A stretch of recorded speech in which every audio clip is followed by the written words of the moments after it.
আওয়ামী লীগকে নিষিদ্ধ করছে, তারা একটি দল নিষিদ্ধ করার কে? আমি প্রশ্ন রাখতে চাই, তারা নিষিদ্ধ করে। এনসিপি যারা করতেছে, এরা এক সময় ছাত্রলীগ করছে।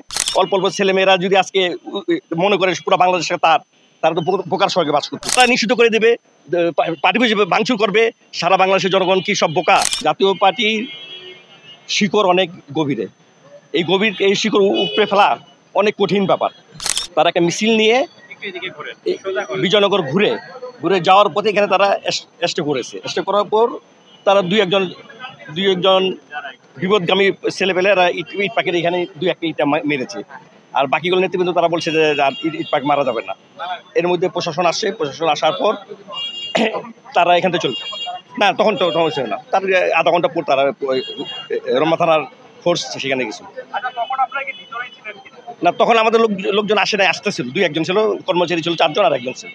জাতীয় পার্টি কখনো আশঙ্কা করে না। জাতীয় পার্টির শিকড় অনেক গভীরে।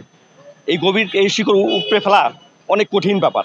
জাতীয় পার্টির নেতা কর্মী সারা বাংলাদেশ, আপনারা জানেন, রংপুরে দেখেন, বরিশালেও একটা সংঘর্ষ হয়েছে।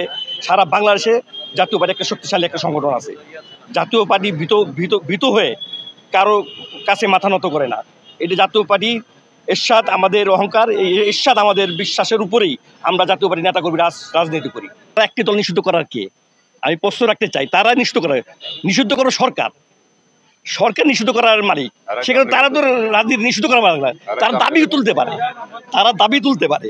তারা নিষিদ্ধ করে দেবে, পার্টি হিসেবে ভাঙচুর করবে। সারা বাংলাদেশের জনগণ কি সব বোকা? মানুষ কি দেখতেছে না? মানুষ কি বুঝে না? হ্যাঁ, অল্প অল্প ছেলেমেয়েরা যদি আজকে মনে করে পুরো বাংলাদেশে তারা তো বোকার স্বর্গে বাস করতেছে। আমি মনে করি রাজনীতি অনেক কঠিন ব্যাপার, একদিনে রাজনীতি হয় না। জাতীয় পার্টি রাজনীতি 1981 সাল থেকে আজ পর্যন্ত রাজনীতি করে আসছে। সরকারি দল ছিল, বিরোধী দল ছিল। এত সহজে জাতীয় পার্টি ধ্বংস হওয়ার কথা নয়। জাতীয় পার্টি কখনো নিরাপত্তা ভুগে না। জাতীয় পার্টি সবসময় শক্তিশালী।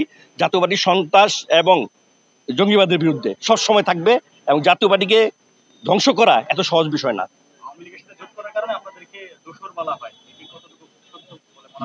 বিএনপির সাথে জোট হয়েছিল জামাতকে নিষিদ্ধ করছে। জামাতকে নিষিদ্ধ করছে, বিএনপিকে নিষিদ্ধ করা হয়েছে। তারা তো দোষর ছিল ওই সময়। যদি ওই রকম করা হয়, তাহলে আওয়ামী লীগের কারণে আমরা দোষর হবে কেন? আপনারা দেখেন, আজকে যে যারা এনসিপি যারা করতেছে, এরা এক সময় ছাত্রলীগ করছে। এটা তো অস্বীকার করার কিছু নাই। মিডিয়াতে আছে, ছবিতে আছে। তারা যদি দোষর না হয়, তাহলে আমরা দোষর কিভাবে? তার প্রমাণ তো আপনাদের ফেসবুকে আছে, আপনার মোবাইলেই আছে। আপনারা দেখেন, বাংলাদেশের জনগণ এখন আমাদের পক্ষে চলে আসছে। মানুষ এখন আমাদের কথা বলে। এখন আগামী নির্বাচনে এই ভীত হয়ে আমাদেরকে ধ্বংস করার চেষ্টা করতেছে সকল দল মিলে। সরকার তো আমার মনে হয় নিবন্ধন দলকে সকলকে সহযোগিতা করবে, রাজনীতি করার অধিকার হবে। এটা তো সরকার বন্ধ করায়। আওয়ামী লীগকে নিষিদ্ধ করছে, আওয়ামী লীগ রাজনীতি করতে পারে না। এছাড়া যারা নিবন্ধন দল সবাই রাজনীতি করবে।